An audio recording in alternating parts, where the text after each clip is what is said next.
Yes, umugoroba mwiza, umugoroba umugisha.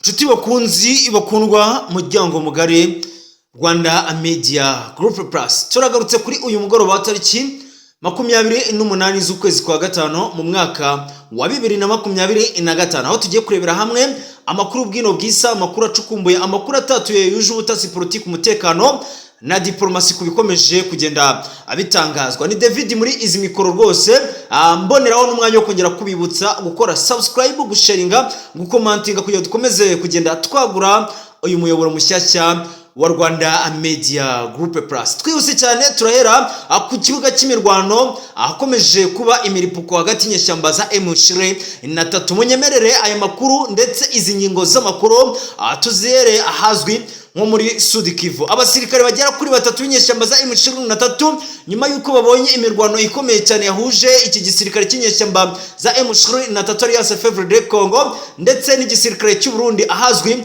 nka Rugezi ndetse Fizi n'ahandi nka Minembwe, ahandi nka Rurambo. Aba basirikare batatu baje kuba bakuripotinga mu maboko igisirikare cy'Abarundi. Turagenda tubireba hamwe uko byifashe. Ese abo basirikare bafite ayahe mapeti? Ni byinshi cyane tujye kugenda dusobanukirwa. Ese abo basirikare ko kibiripotinze? Ni byinshi cyane tujye kugenda tugarukaho.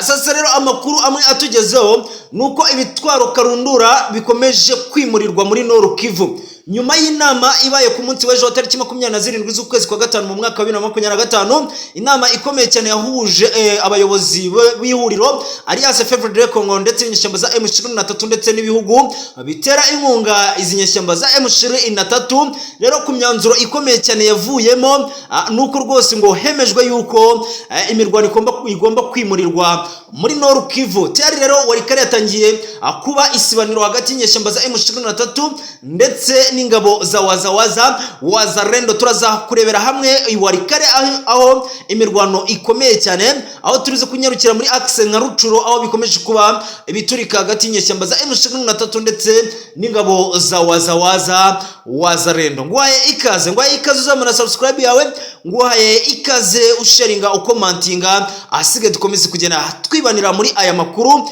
yuje ubutasi, politiki, umutekano na diplomasi, aho dukubitira ikinyoma ahagaragara tukayava imuzi n'umuzingo dusobanukirwa byinshi bikomeje kugenda abitangaza. Ni David mwenye kitu David rwose. Hussein nyemerera uzamure subscribe ku bwa Hussein, nyemerera uzamure subscribe ku bwa Rwanda Media Group Plus. Twihuse cyane rero, reka duhere muri makuru akomeye cyane ahazwi nka Sud Kivu ku kibuga cy'imirwano, aho inyeshyamba za M23 zagabye ibitero nyuma yuko zigaruriye umujyi mukuru wa Sud Kivu na undi ni umujyi wa Bukavu. Izi nyeshyamba za M23 zari zifite intumbero cyangwa umugambi wo kwigarurira umujyi wa kabiri wo muri Sud Kivu na undi ni umujyi wa Uvira. Nyamara nyeshyamba za M23 zagerageje kenshi cyane kuba zahagaba ibitero gusa.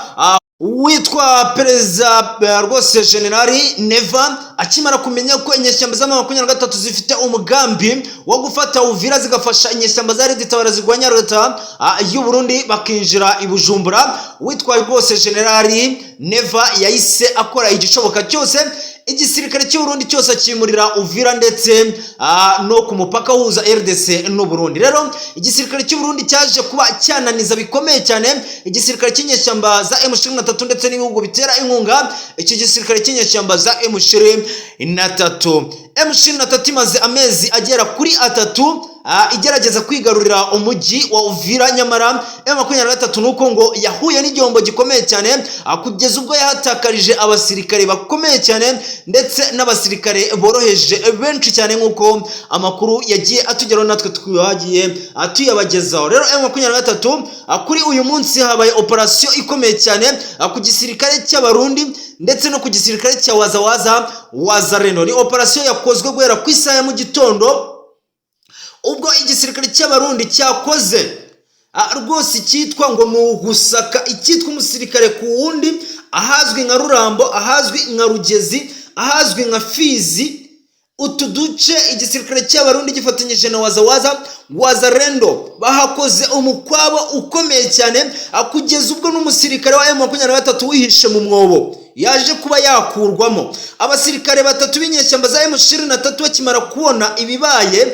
kuri operasiyo ikomeye cyane igisirikare cy'u Burundi cye kimaze gukora ndetse n'igisirikare cya wazalendo, abasirikare batatu harimo umwe uyoboye aba basirikare ufite ipeti rya liyetona baje kuba bakwishyikiriza igisirikare cy'abarundi ahazwi nko muri Uvira, aho bagaragaje ko rwose bamanitse amaboko ngo badakomeza kurwana mu misozi ya Minembwe, Uvira ndetse n'imisozi ya Rugezi ndetse Rurambo.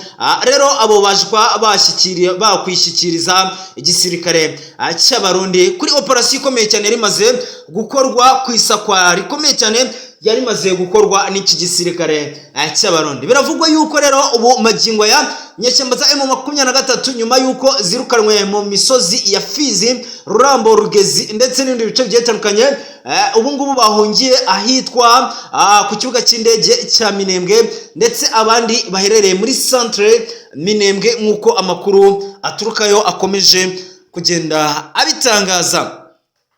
Amwe mu makuru twagiye duhabwa mu mboni dufite muri Sud Kivu nuko ibitwaro karundura, ibitwaro simusiga by'inyeshyamba za M23 byari byaramanutse mu mujyi wa Goma bije mu mujyi wa Kaziba ndetse ngo byari bije kwifashishwa kugira ngo higarurirwe umujyi mukuru wa kabiri muri Sud Kivu, Uvira. Ibyo bikoresho byatangiye kongera kuzamurwa, aho rwose ngo nyuma y'inama yateranye ku munsi w'ejo tariki 27 z'ukwezi kwa gatanu, ku munsi w'ejo mu masaha y'imugoroba, ni inama yahuje inyeshyamba za M23 ndetse n'ibihugu bitera inkunga izo nyeshyamba za M23. Rero ngo nuko banzuye yuko urugamba rwa Sud Kivu bagomba kurureka bitewe n'imbaraga z'abarundi ziherereye muri Sud Kivu. Rero ngo ubu rugamba rugiye kwimurirwa aho rwahoze nko muri Warikare ndetse muri Rucuro. Mbere yuko twinjira muri izo access zamaje kwimurirwamo urugamba, ndagira ngo nkubwire uti ubu ngubu agace gasigaye mu nyeshyamba za M23 muri Sud Kivu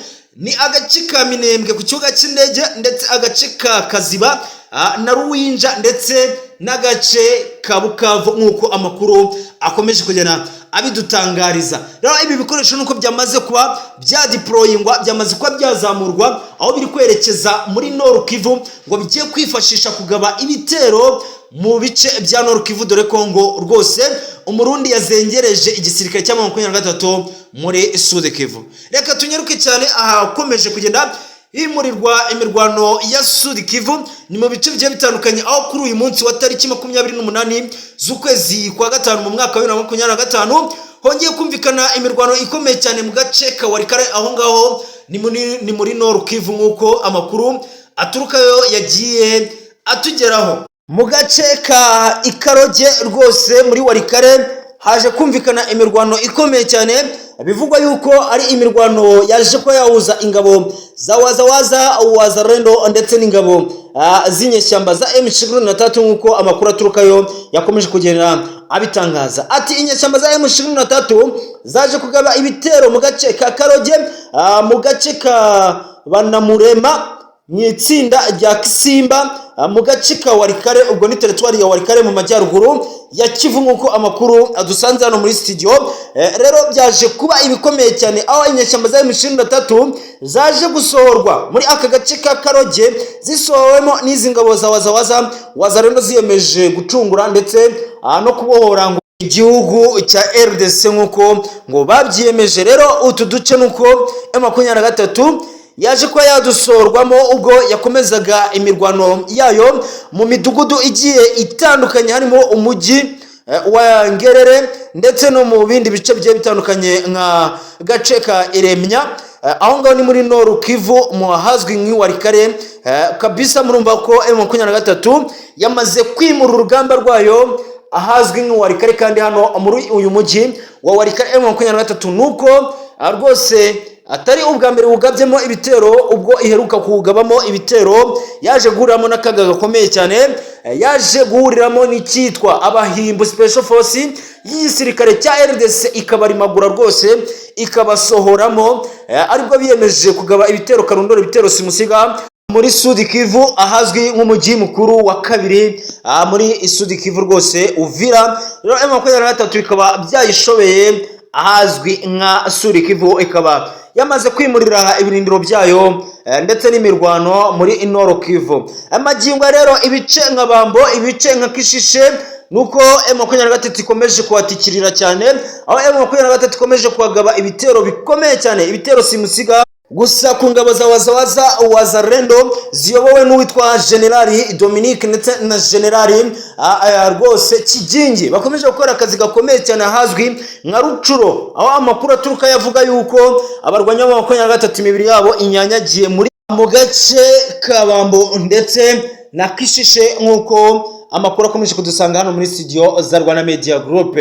Reka mbifurize kugumya kugubwa neza, kambasabe kuzamura ama-subscribe yanyu, reka nkomeze kubabwira atamaro y'Imana n'imigisha n'ibikomeze kubana namwe mu mirimo igiye itandukanye mugiye muhereye.